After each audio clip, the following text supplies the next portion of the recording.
Hi, my name is Chloe Carlisle and I am working for MMI Magic Media International. Today I'm going to be educating you on 20th Century Fox Film Company. Educating doesn't sound very fun, but trust me, this is going to change your life. Let's begin. Well, let's start with some quick history about 20th Century Fox. It started in a tiny theatre on New York's Lower East Side.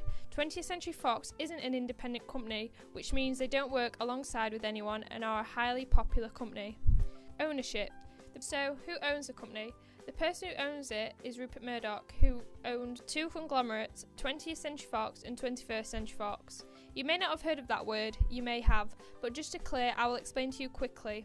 Conglomerate is made up of companies which are called subsidiaries.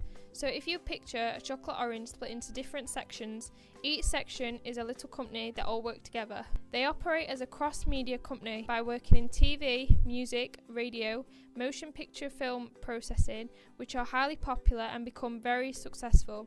By doing this, it increases the profit and promotes it on more platforms. The structure of the ownership is that 21st Century Fox and News Corporation own subsidiaries, which is 20th Century Fox Film, which in turn also owns subsidiaries, which are also 20th Century Fox TV, Fox Home Entertainment, and plenty more. That's a lot to remember and also understand, but as soon as you remember, you won't forget. The operating model. So you're probably wondering, probably not, but how do the companies operate to work together to produce and to promote products?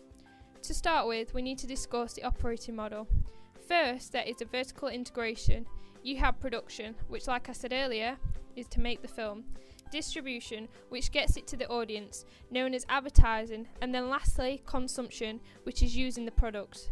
Now as for horizontal integration along distribution, which is getting to the audience by advertising, they will advertise on all their different platforms on what they own, such as TV, magazine, radio, internet, adverts, and they also have the ability to advertise on all these platforms, which will result with them having a higher profit. Well, like I said earlier, they cross-promote by using television, music, radio and many more platforms, and even in The Sun and The Times, because Rupert Murdoch owns these companies too. He's a very rich man.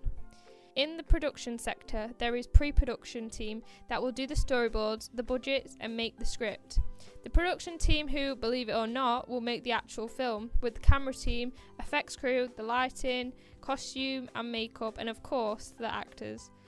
Then lastly, there is the post-production team who edit, do marketing and also promote the film by using their cross-promotion because they have the ability to do this. By working all together, they are able to make a high-standard film because by promoting on different platforms, Rupert Murdoch is a very clever guy. Products. 20th Century Fox has produced many types of products such as Fox TV, Fox News Corporation, Fox Animation Studios. Don't worry, I'm not going to go through them all and bore you, but these are some of the types of examples that 20th Century Fox has produced. The well-known one, which you may have heard of at home, is Fox TV, as it is, believe it or not, on your TV. Many popular shows run off Fox TV, such as American Horror Story, The Walking Dead, even The Simpsons. They are all from Fox, which then leads us back to 20th Century Fox. I bet you didn't know that. It's also known as, of course, for its films. Remember this tune?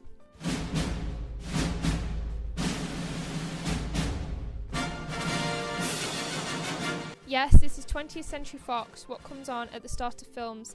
The target audience they aim for is normally for adults and teenagers, and they look at a mass audience. However, for some shows such as The Simpsons, it can be suitable for younger viewers, but however, shows such as The Walking Dead isn't very appropriate.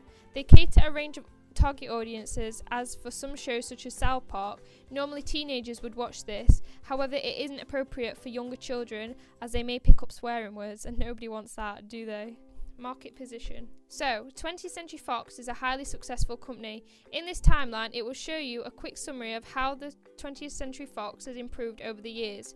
So, in 1915, Film Corporation started in a theatre merging with film companies, New York Film Rental and Fox Office Attractions. 1932, the 20th Century Pictures started. Then, of course, Fox Broadcasting TV company began broadcasting in 1986. Fox became the worldwide video distributor for these libraries. Warner Brothers is a hard company to compete with as they have many subsidiaries such as film, television and music entertainment. It is one of the major film studios. It is a subsidiary of Time Warner, Warner Bros. Studios, Warner Bros. Pictures, Warner Bros.